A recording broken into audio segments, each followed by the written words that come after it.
நோய் சார்ந்த பயம் என்பது வேறு, நோயினால் வரக்கூடிய பயம் என்பது வேறு. பொதுவாக இந்த நோயை பற்றிய பயம்தான் நோயை உருவாக்கும். அப்போ நோய் பற்றிய பயத்தை எப்படி தவிர்க்கலாம்னா, பல நேரங்களில் அதை ஆர்வமாக ஆரம்ப காலத்தில் நம்ம கேட்டிருக்கோம். அது நமக்கு பயத்தை உண்டாகும். ஒருவேளை அந்த மாதிரி நோயாளிகள் நம்ம சந்தித்தா முடிந்தவளுக்கு உதவி செஞ்சால் உதவி செய்யணும். இல்லையா மனதார அவங்க நல்லா இருக்கணும்னு சொல்லி பிரார்த்தனை செஞ்சுட்டு நம்மளுடைய கவனத்தை அந்த நோய் நமக்கு வந்துடுமோன்னு சிந்திக்கக்கூடாது.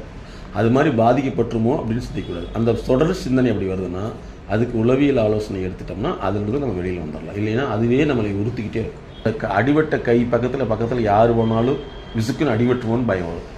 அதே மாதிரி தான் ஏற்கனவே மனசில் அந்த செய்திகள் ஒரு அழுத்தத்தையும் ஒரு தாக்கத்தையும் பீதியும் உண்டாக்கிடுச்சுன்னா அந்த செய்திகள் கேட்டோன்னே மனசில் சுருக்குன்னு ஒரு ஃபீலிங் வருவாங்க இல்லையா?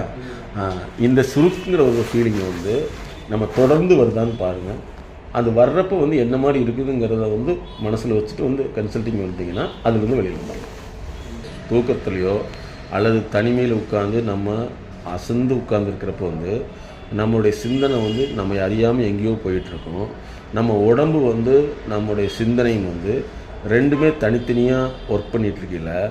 நம்ம சிந்தனை நழுவி, அதாவது சிந்தனை ஆழமாக போயில நம்ம உடம்பு கண்ட்ரோல் இல்லாமல் விழுக்கிற கீழே விழுகிற மாதிரி இருக்கும். சரியா?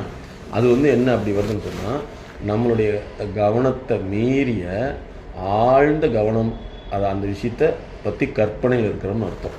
உடல் அமைதியாக இருக்கும், மனசு ரொம்ப பல சூழ்நிலையில் சிந்திச்சுட்டு அந்த சிந்தனையோடு வாழ்ந்துட்டுருப்போம், அல்லது தூங்கிட்டுருப்போம், அல்லது படுத்திருப்போம், அல்லது சில நேரங்களில் உட்காந்துருப்போம்.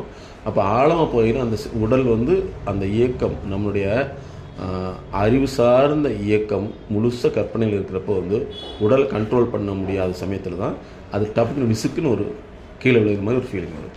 அப்போ என்னென்னா நம்ம கவனம் அந்த மாதிரி தூங்குகிற சமயத்தில் அந்த மாதிரி ஆழ்நிலை சிந்தனையை தவிர்த்துக்கிறது நல்லது. இப்படி ஒவ்வொரு மதத்தினருக்கும் ஒரு சில நாட்கள் புனிதமான நாளாகவும் அல்லது வேறு பிரச்சனைகளுக்கு தீர்வு செய்யக்கூடிய நாளாகவும் வச்சுருப்பாங்க. அந்த சமயத்தில் அவங்க கேள்விப்படுற விஷயங்கள் அங்கே போய் நடக்கிறத பார்த்துட்டு அது இவங்களுக்கு ஒரு படிம உணர்ச்சி, படிவ உணர்வை ஏற்படுத்திடும். அதனால தான் அந்த பயம் அந்த சமயங்களில் அதிகமாகிட்டே வரும். பல பேர் வழிபாடு ஸ்தலங்களுக்கு குறிப்பிட்ட நாளுக்கு போயே தீர்ந்து ஒரு மனநிலைக்கு வர்றாங்க. என்ன காரணம்னா அந்த நாளில் தனக்கு ஒரு பிரச்சனை இருந்ததாக அதே பிரச்சனை வந்துருமோன்னு கவலைப்படுறாங்க. கடவுள் அப்படிங்கிறது ஏற்கனவே வழியை உருவாக்கிட்டார்.